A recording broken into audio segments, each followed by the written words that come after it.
Hello' students, আজি লৈছোঁ class 12 অৰ্থাৎ এইচএছ ছেকেণ্ড ইয়েৰৰ যিসকল ছাত্ৰ ছাত্ৰী হিষ্ট্ৰী লৈছে হিষ্ট্ৰীৰ 2 নম্বৰ চেপ্টাৰ ৰজা কৃষক আৰু নগৰসমূহৰ এই 2 নম্বৰ চেপ্টাৰৰ সম্পূৰ্ণ পাঠৰ ভিতৰুৱা কুৱেশ্যন এনচাৰ। গতিকে তোমালোকে যিসকলে চেনেলটো নতুনকৈ হৈছে চেনেলটো ছাবস্ক্ৰাইব কৰি দিবা, ভিডিঅ'বিলাক বন্ধুবৰ্গলৈ শ্বেয়াৰ কৰি দিবা। গতিকে আহাচোন কুৱেশ্যন এনচাৰবোৰ আলোচনা। ইয়াত 1 নম্বৰটোত আছে জেমছ প্ৰিন্সেপ কোন আছিল, তেওঁ কি লিপিৰ আৱিষ্কাৰ কৰিছিল? ইয়াৰ উত্তৰ জেমছ প্ৰিন্সেপ এজন ব্ৰিটিছ পুৰাতত্ত্ববিদ আছিল, তেওঁ বা পণ্ডিত আছিল, তেওঁ ব্ৰাহ্মী আৰু খাৰষ্টি লিপি আৱিষ্কাৰ কৰিছিল। তাৰ পিছৰটো আছে জনপদ শব্দটো কি বুজায়? কোনো এটা জাতি বা জনগোষ্ঠীৰ কোনো এটা নিৰ্দিষ্ট স্থানত স্থায়ীভাৱে বসবাস কৰা অঞ্চলক জনপদ বুলি কোৱা হয়। অৰ্থাৎ জনপদ জনপদ বুলি কোৱা হয়। আৰু তাৰ পিছৰটো চাই যোৱা মহাজনপদ কি? কেইবাটাও জনপদ একত্ৰিত হৈ গঠিত হোৱা বৃহৎ জনপদক মহাজনপদ বুলি কোৱা হয়। প্ৰাচীন ভাৰতবৰ্ষত 16খন মহাজনপদ আছিল, তাৰ ভিতৰত মগধ প্ৰথম আছিল, আটাইতকৈ শক্তিশালী আৰু ডাঙৰ মহাজনপদ। তাৰ পিছৰটো চাই যোৱা মহাজনপদৰ বৈশিষ্ট্যসমূহ আলোচনা কৰা। মহাজনপদৰ বৈশিষ্ট্যসমূহ হ'ল মহাজনপদবোৰ বৃহৎ ৰাজ্য আছিল, ইয়াৰ নিজা নিজা ৰাজধানী আছিল, মহাজনপদবোৰত বাণিজ্য আৰু কৃষিৰ উন্নতি হৈছিল, আৰু কিছুমান মহাজনপদত গণতান্ত্ৰিক শাসন ব্যৱস্থা আছিল, আৰু এটা পইণ্ট লিখিব পাৰা, আৰু কিছুমান মহাজনপদত ৰাজতান্ত্ৰিক শাসন ব্যৱস্থাৰো প্ৰচলন। তাৰ পিছৰটো চাই যোৱা মগধ শক্তিশালী হোৱাৰ কাৰণসমূহ কি কি? মগধ উন্নয়ন বা শক্তিশালী হোৱাৰ কাৰণসমূহ তলত দিয়া হ'ল। ইয়াত দিয়া আছে 1 নম্বৰটো প্ৰথম মগধ শক্তিশালী প্ৰাকৃতিক সম্পদত সম্পদশালী আছিল, য'ত সৌফল মাটি আৰু সুৰক্ষিত প্ৰাকৃতিক পৰিৱেশ ইয়াক শক্তিশালী কৰিছিল। 2 নম্বৰ মগধত খনিজ সম্পদ মূলতঃ লোহা পোৱা গৈছিল প্ৰচুৰ পৰিমাণে। এই লোহাৰ পৰা যুদ্ধৰ সঁজুলি আৰু কৃষিকাৰ্যৰ বাবে বহুতো ব্যৱহৃত আহিলা বা সা সঁজুলি তৈয়াৰ কৰা হৈছিল, আৰু এনেদৰে ইয়াৰ ফলতো মগধ শক্তিশালী হৈ। তাৰ পিছৰটোত আছে মগধত হাতী বিশেষভাৱে পোৱা গৈছিল, আৰু এই হাতীৰ দ্বাৰা শক্তিশালী হাতী বাহিনী গঠন কৰা হৈছিল, বা হাতীৰ বাহিনী গঠন কৰা হৈছিল। 4 নম্বৰটো আছে গংগা আৰু ইয়াৰ উপনদীসমূহৰ যোগাযোগ ব্যৱস্থা আৰু বাণিজ্য চলাচলৰ সহজ আছিল, যাতায়াত আৰু যোগাযোগ ব্যৱস্থা সুচল আছিল বাবে মগধ এক শক্তিশালী স্থানলৈ পৰিণত হৈছিল। তাৰ পিছৰটো কি আছে দিয়া আছে। তাৰ পিছৰটো চোৱা যে মগধৰ নেতাসকল যথেষ্ট সুদক্ষ আৰু শক্তিশালী আছিল, আৰু সেনা বাহিনী আছিল, ইয়াৰ কাৰণে মগধ উত্থান ঘটিছিল। ইয়াৰ পিছত আছে মগধৰ প্ৰথম ৰাজধানীখনৰ নাম কি? মগধৰ প্ৰথম ৰাজধানীখনৰ নাম হ'ল ৰাজগৃহ, বিহাৰত অৱস্থিত। পিছত গংগাৰ নাম অনুসাৰে পাটলিপুত্ৰ নাম দিয়া হৈছিল এই ৰাজগৃহৰ নাম। তাৰ পিছত আছে যে কোনে মৌৰ্য বংশ প্ৰতিষ্ঠা কৰিছিল? 322 খ্ৰীষ্টাব্দত চন্দ্ৰগুপ্ত মৌৰ্যই মৌৰ্য বংশ প্ৰতিষ্ঠা কৰিছিল। মৌৰ্য বংশৰ শেষ ৰজা কোন আছিল? বৃহদত্ত আছিল মৌৰ্য বংশৰ শেষ ৰজা। তাৰ পিছত আছে যে মৌৰ্য সাম্ৰাজ্যৰ বিষয়ে জানিবলৈ পোৱা সমল কেইটা লিখা? লিখিত সমল, উত্তৰত আছে লিখিত সমল আৰু প্ৰত্নতাত্ত্বিক সমল। 12 নম্বৰটোত আছে অশোকৰ শিলালিপি কোনে লিখিছিল? অশোকৰ শিলালিপি বৌদ্ধ লেখকসকলে লিখিছিল।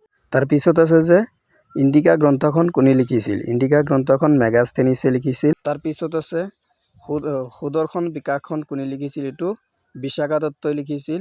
আৰু এইটো আছে লিখা পেছেজ আছে। লিপি কাক বোলে? সাধাৰণতে নিৰ্দিষ্ট লিখন পদ্ধতিকে লিপি বুলি কোৱা। আৰু এই পেছেজৰ কেইটা তোমালোকে চাই যোৱা। লিপি কাক বোলে? লিপিৰ সমলসমূহ কি কি এইটো দিছে, তোমালোকে চাই যোৱা। মই ডাইৰেক্ট এনচাৰ কেইটা দেখুৱাই দি আছোঁ। তাৰ পিছৰটো চাই যোৱা আটাইতকৈ প্ৰাচীন লিপিও কি ভাষাত লিখা হৈছিল? এইটো প্ৰাকৃত ভাষাত লিখা হৈছিল।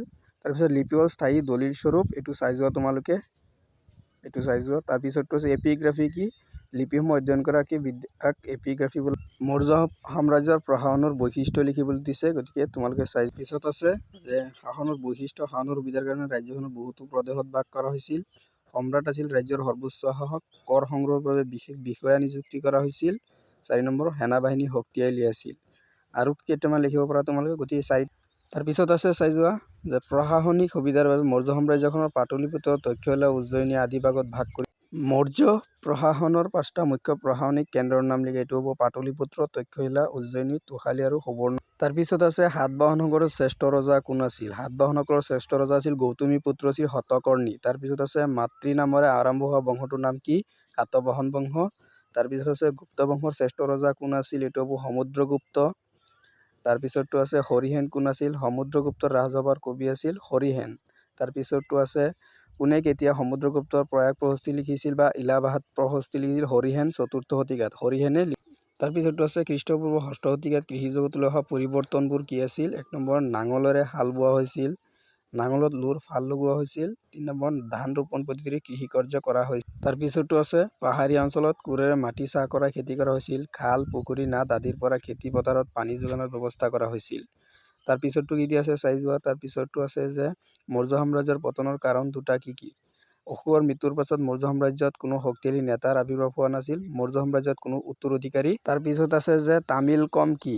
তামিলকম হৈছে তামিলনাডুৰ প্ৰাচীন নাম বা তামিলনাডুৰ পুৰণি নাম। তাৰ পিছতো চাই যোৱা কি দিয়া আছে। তাৰ পিছতোত আছে মৌৰ্য সাম্ৰাজ্যৰ পতনৰ পিছত আৱিৰ্ভাৱ হোৱা 3খন নায়ক বা সাহিত্য ৰাজ্যৰ নাম লিখা। নায়কতন্ত্ৰ সাহিত্য ৰাজ্য হ'ল চোল, চেৰা আৰু পাণ্ড্য। এইটো দক্ষিণ ভাৰতৰ অৰ্থাৎ সাউথ ইণ্ডিয়ান ৰাজ্য হয়। তাৰ পিছৰ কুৱেশ্যনত দিয়া আছে। তাৰ পিছতো চাই যোৱা। তাৰ পিছতোত আছে যে মনুস্মৃতি কি? মনুস্মৃতি সীমা নিৰ্ধাৰণৰ কাৰণে কি উপদেশ দিয়া হৈছিল? সংস্কৃত ভাষাত ৰচিত মনুস্মৃতি প্ৰাচীন ভাৰতৰ আটাইতকৈ প্ৰসিদ্ধ আইন বিষয়ক গ্ৰন্থ। মনুস্মৃতিৰ ৰচনাকাল খ্ৰীষ্টপূৰ্ব 2য় শতিকাৰ পৰা খ্ৰীষ্ট 2য় শতিকাৰ ভিতৰত। গ্ৰন্থখনত মাটিৰ সীমা নিৰ্ধাৰণৰ সম্পৰ্কে ৰজাক উপদেশ দিয়া হৈছিল। এইদৰে যিহেতু সীমা উলংঘন কৰাৰ কাৰণে বিশ্বত বহুতো বাৰ বিবাদৰ সূত্ৰপাত হৈছিল, সেইকাৰণে তেওঁ ৰজাই বা সীমাৰ কাৰণে উপদেশ দিছিল আৰু সীমাত শুকান গোবৰ, ইটা, কয়লা, শিলগুটি, বালি ইত্যাদি পুতি থোৱা হৈছিল। তাৰপিছত আছে খ্ৰীষ্টপূৰ্ব 6ষ্ঠ শতিকাৰ পৰা উঠা নগৰৰ বৈশিষ্ট্য। প্ৰতিখন নগৰ সাগৰৰ বা নদীৰ পাৰত আছিল। নগৰবোৰ নদীৰ পাৰত বা সাগৰৰ পাৰত আছিল। প্ৰতিখন নগৰ মুখ্য ৰাজমাৰ্গৰ কাষত অৱস্থিত আছিল। নগৰসমূহ একোখন মহাজন পথৰ ৰাজপিছতো চাই যোৱা। তাৰ পিছতো আছে গিল্ড কি? প্ৰাচীন ভাৰতবৰ্ষত সদাগৰসকলৰ সংগঠনক গিল্ড বুলি কোৱা হৈছিল।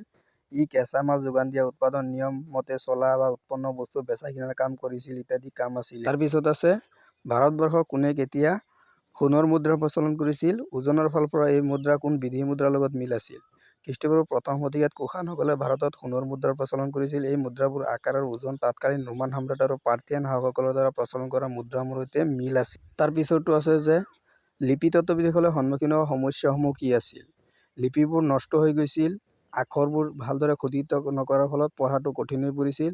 লিপিবোৰৰ খোদিত শব্দসমূহৰ প্ৰকৃত অৰ্থ উলিয়াব পৰা হোৱা নাছিল। 4 নম্বৰ লিপিবোৰত জনসাধাৰণৰ জীৱনৰ প্ৰণালী, সুখ দুখ, সুখ বৃদ্ধি, আনন্দ ব্যাধিৰ কথাও লিখা হোৱা নাছিল।